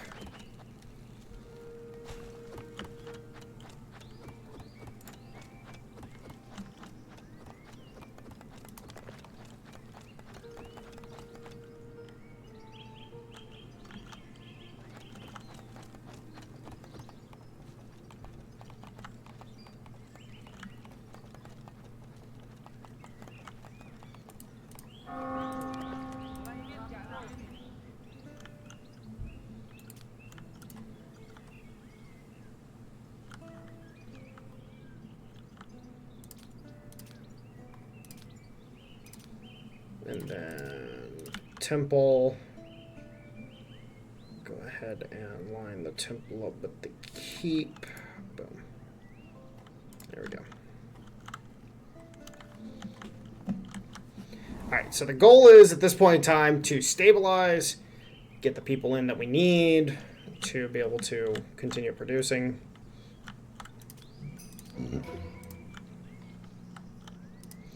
Correct cutting is finally done. Very nice.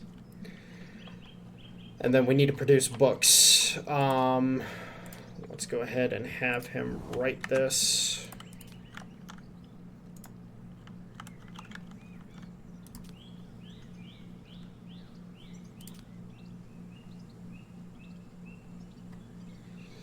Desire to be rewarded. Okay, so we will reward you. Desire for reward. I don't have that many freaking rings, guys. Come on. Let's see if we can pick up some more rings. Yeah, the problem is the number of rings that we need. Alright, reward.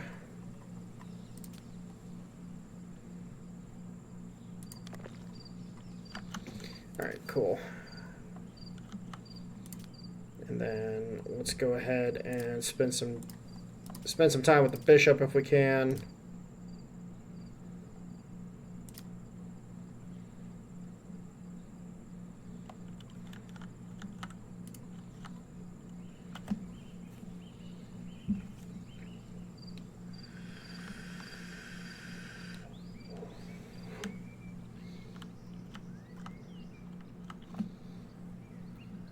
Again, we just need decent relations between us and the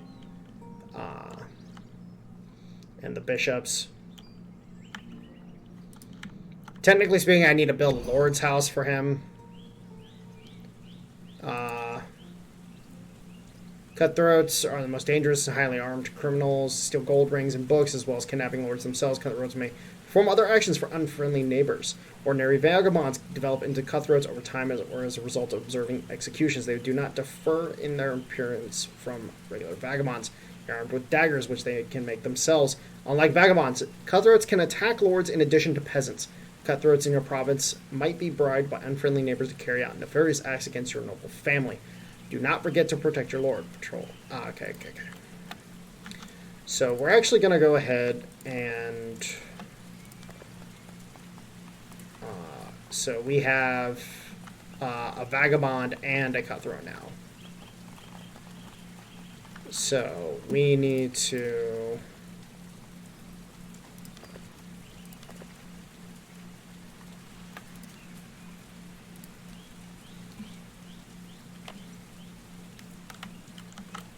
Alright, so we need to break that person out of being a fanatic. It's the only fanatic we have in the entire city.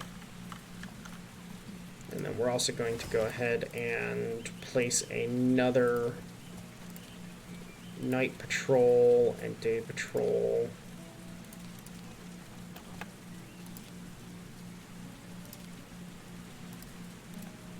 Ooh, not that. Day patrol. Alright, and then we're going to go ahead and do this.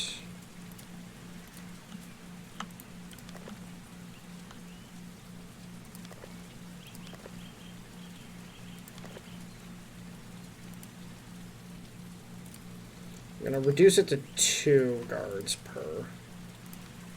Alright, so we need to be producing that there.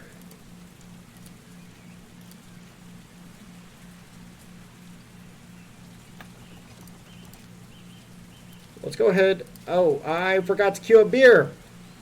Wow, I forgot to queue up the beer. That's why we're having problems. Oh my god, I cannot believe I did that.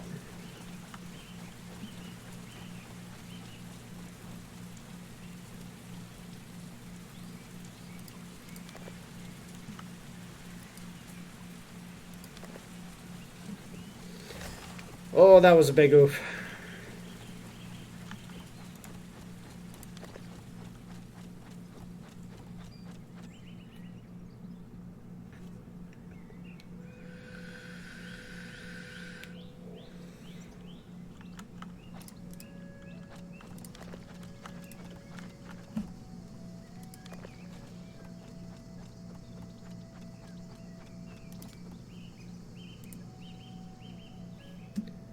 Ship the goods now so that the builders can get them.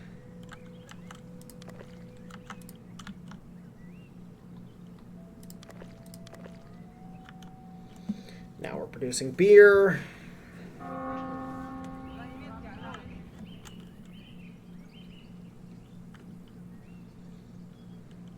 Now, the advantage of having prisoners. This is actually why having a stock of prisoners is a good thing. The prisoners can work later than the regular people. So, you want to have prisoners.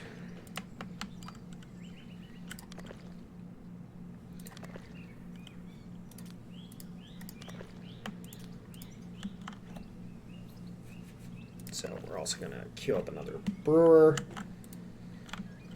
So we can have that, and we're also going to go ahead and decrease the number of workers here again so that we have some extra available.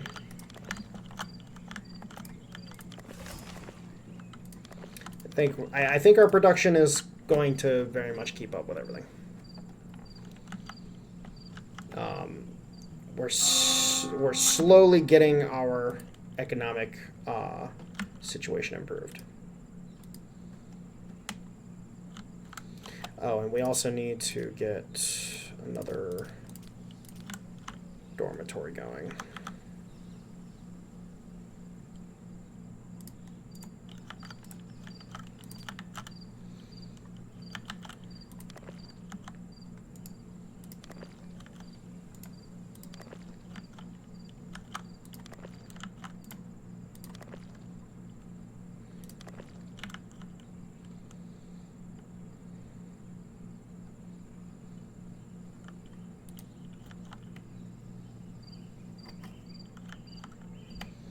It's taking Luna forever to make this dictionary.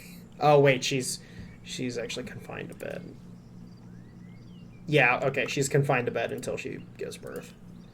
And then same thing with Veronica.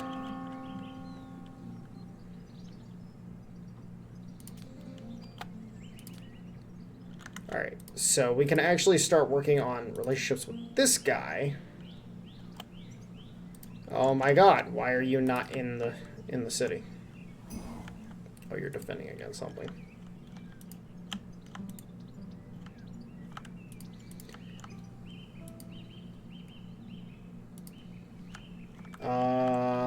Peace treaty would actually be good. That's just free relations. So we'll send our king up there. Free relations are free relations. Alright, so this guy, he wants to get married. Oh, he doesn't have a desire for it yet, so I'm not going to worry about it yet. Oh my gosh. Ship this.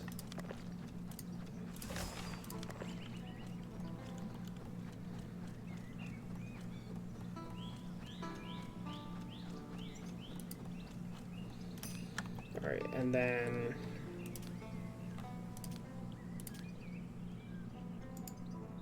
Warriors are unhappy. Okay, why are the warriors unhappy? Mood.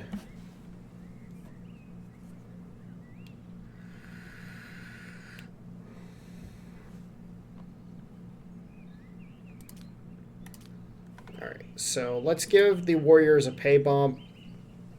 And then...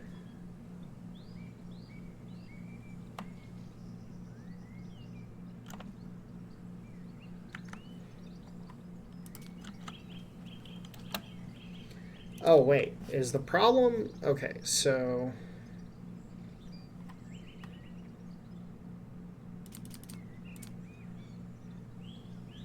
Let's do this. Let's do this. See how that goes.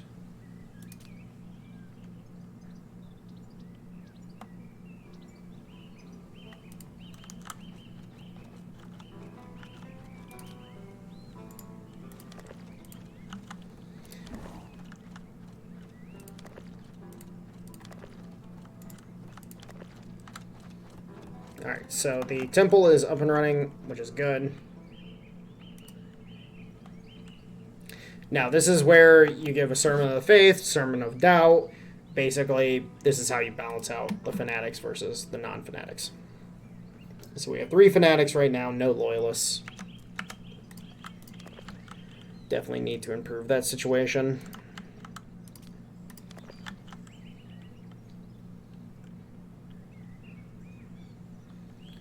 We're starting to get some decent production out.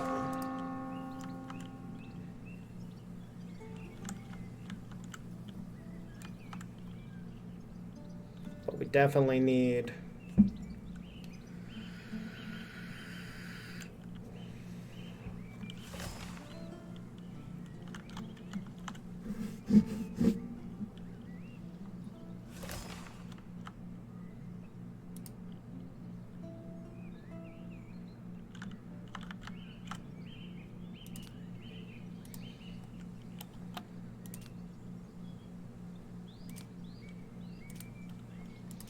Since our lord's right there, go ahead, sign the agreement to sell the moonshine, which then will allow us to start doing that. And then improve relations, go on a hunt with our broski down here so that we can...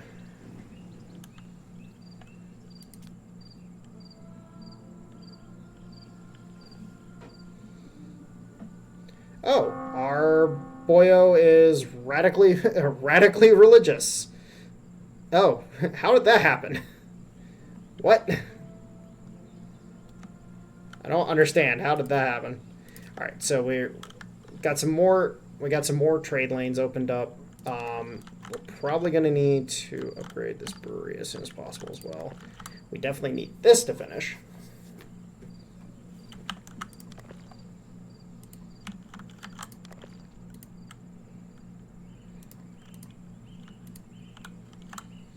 And we do have a kit.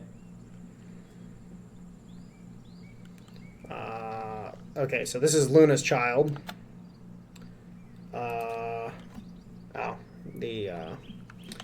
Unfortunately, we had a failure of childbirth. That sucks.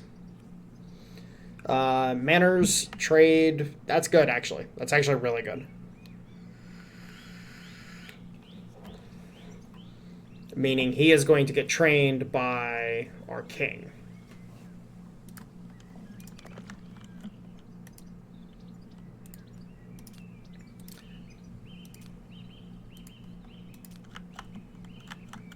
And we need to get our flour production up and running. What's going on with this? Oh, we don't... Oh, I forgot to upgrade the mill. Trade, moonshine. Go ahead and get that organized.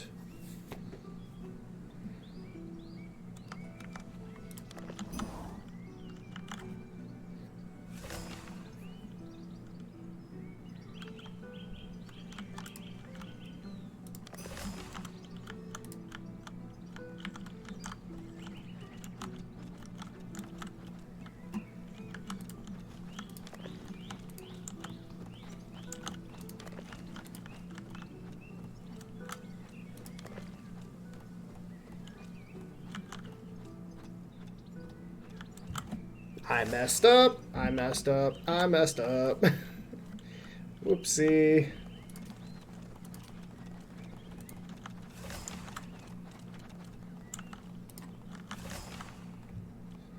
Alright, we're getting our tribute from our villages, which is good. Our alcohol production is picking up.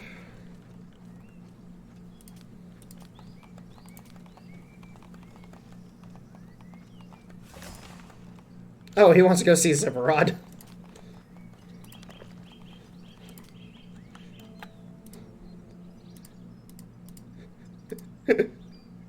He wants to go see Zipporod. Alright, we'll send him up here to go hang out with his buddy.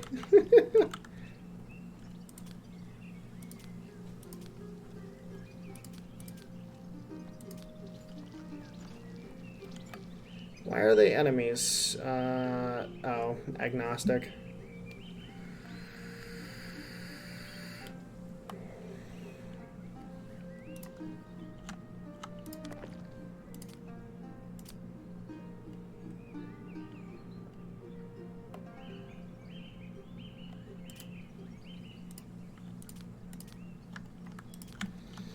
Alright, so when he comes back, he's going to have to start doing sermons, because it's like, why are you both religious?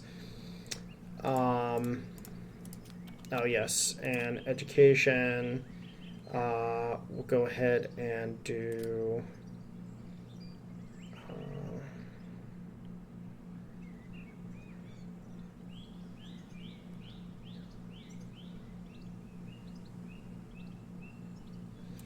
do him.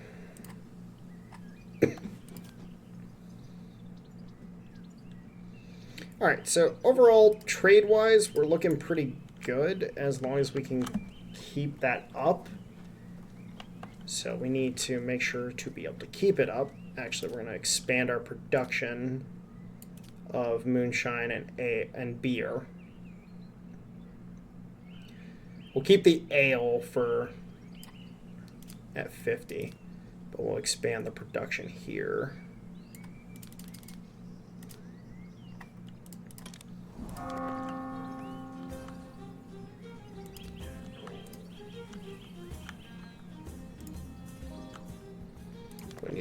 We need to continuously upgrade the mill. We probably need a second mill at this point. Probably a good idea. We also need to get an herbalist down.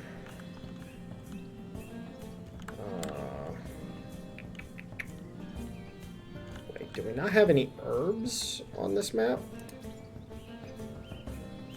Oh. Oh, we don't have any herbs. So we need to import herbs.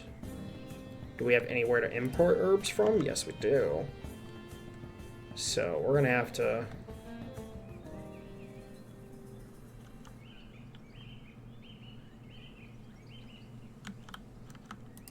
We're going to have to import herbs from here.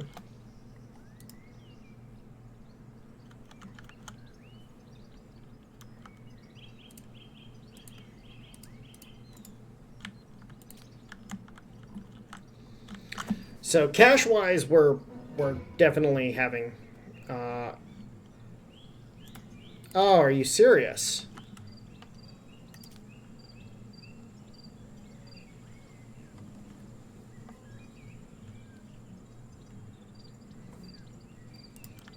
Okay, so we need to get our flour production up. So what we're gonna do is we're also going to go ahead and we're gonna get a second mill up and running.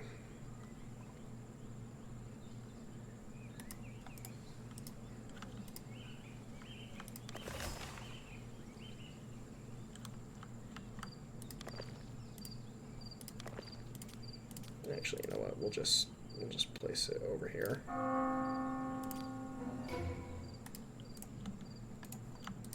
And then traders here, of course, while our king is gone.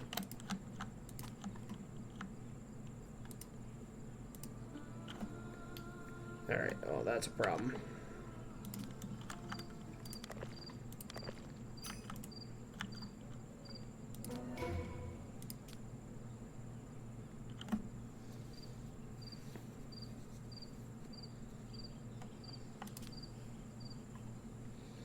Alright, we can recruit them. There are 3. Oh, number of fanatics is rising.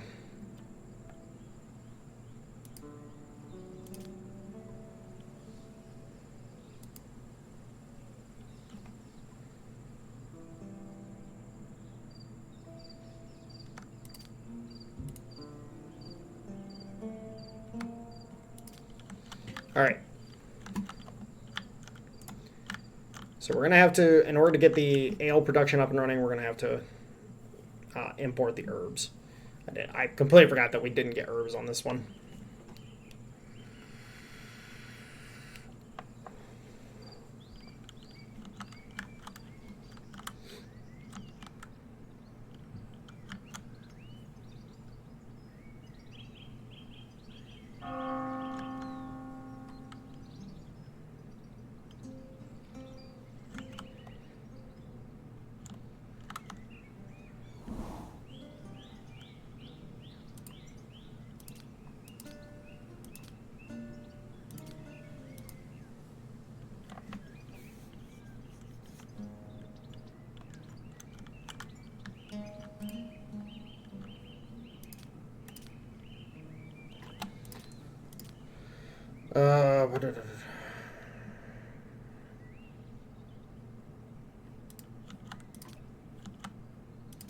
What's your stats so far? Okay.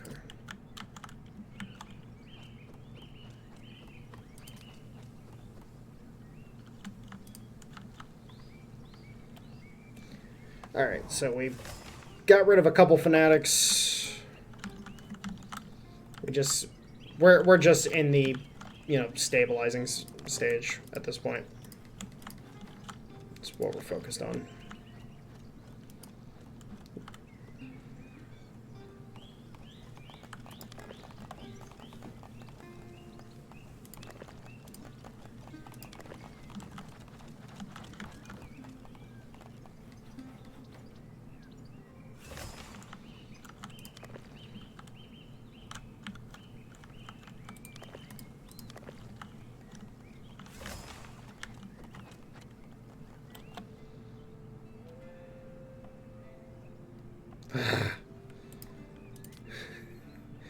Oh, no.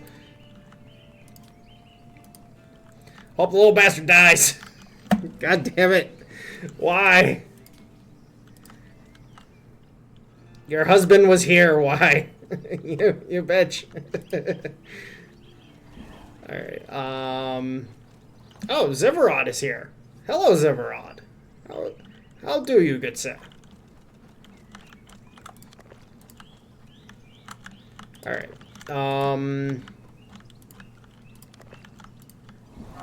At this juncture... Okay, trader's about to arrive too. Awesome. Means I can sell off some stuff.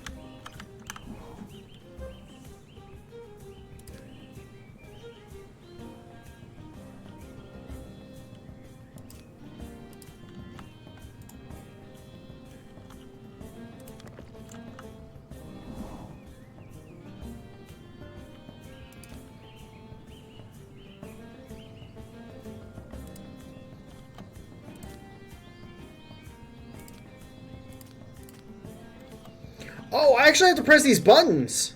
I thought they were automatic. Oh. Oh, gosh. Oh, Lord.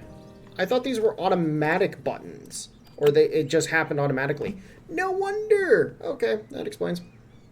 Okay, that explains everything. Okay.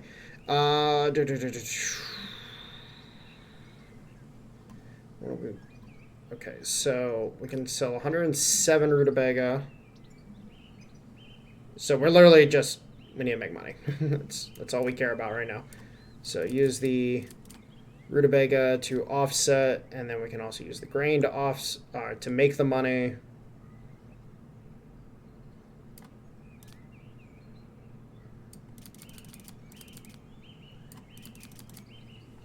And then we can also go ahead and sell off some hops.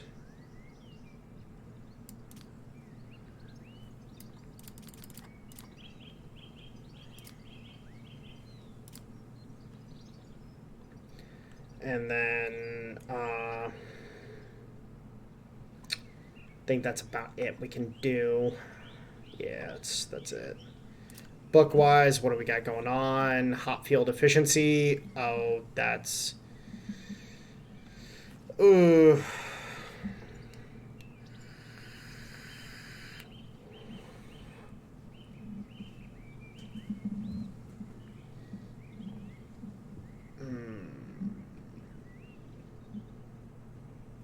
Pig farm, alchemy lab. Oh, alchemy lab.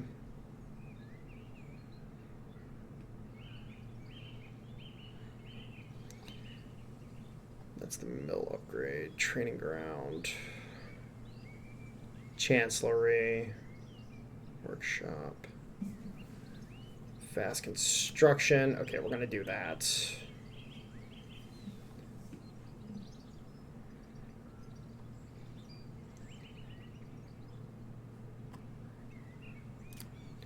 Actually, wait. Hold on.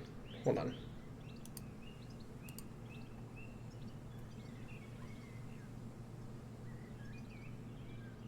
Okay, hold on. Actually, we gotta buy stuff.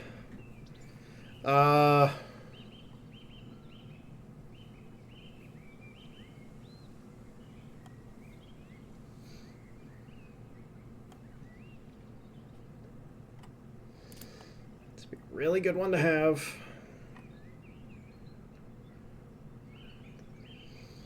The alchemy lab is really important too.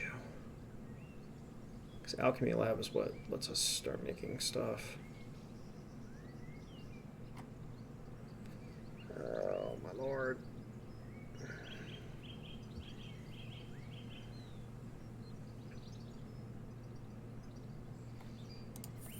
Alright, let's just go with that. Alright. Actually, some of these were really freaking important. They're really freaking important. Alright, yeah, I just don't have the bloody money, and that's the problem. Alright, so knowledge, hop fields, Peruka, let's get that. As soon as Luna's done with the dictionary, she'll be able to research the other book.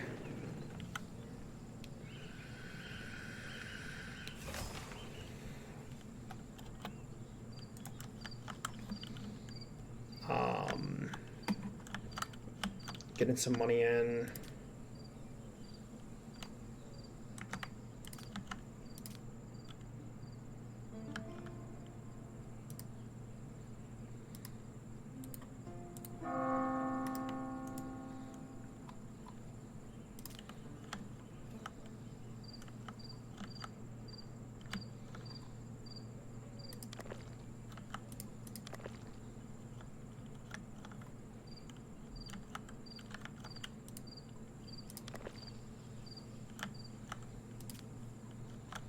We just need to keep getting the brewery up.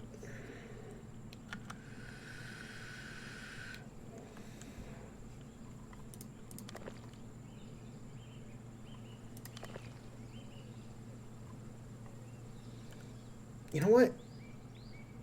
No, I'm gonna get rid of that. I'm gonna get rid of that.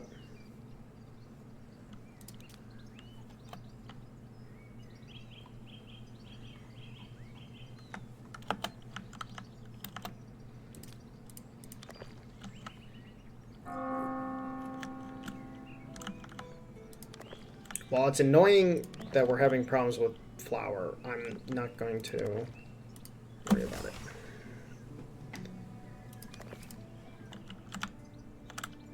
Yellow Fanatics.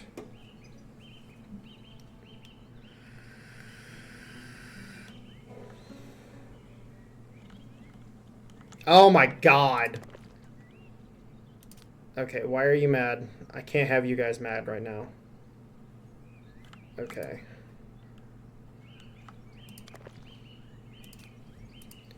Okay, we've managed to dissuade enough fanatics from...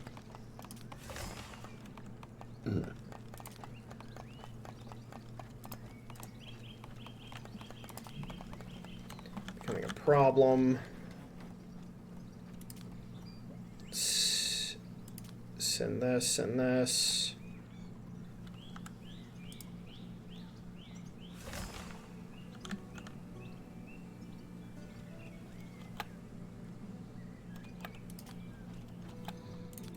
Let's go hunting with him.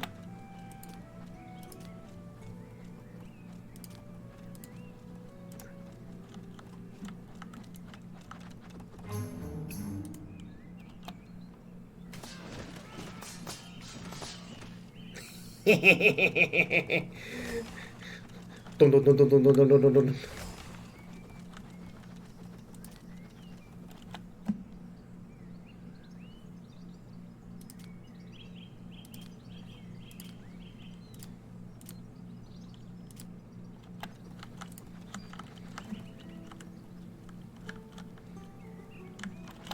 All right. So I'm going to go ahead and I'm going to call the video here. Overall, you know, again, very, very good, interesting title. Definitely some tech stuff that is annoying as hell because, well, it's the money. It's the money. Because we can really use the mill upgrade to allow us to go to tier 4 and tier 5 mill. As you can see, the tier 4 brewery, as we were getting it upgraded, was helping quite a bit. But anyways, guys, I love you all. I'll talk to you later. See ya.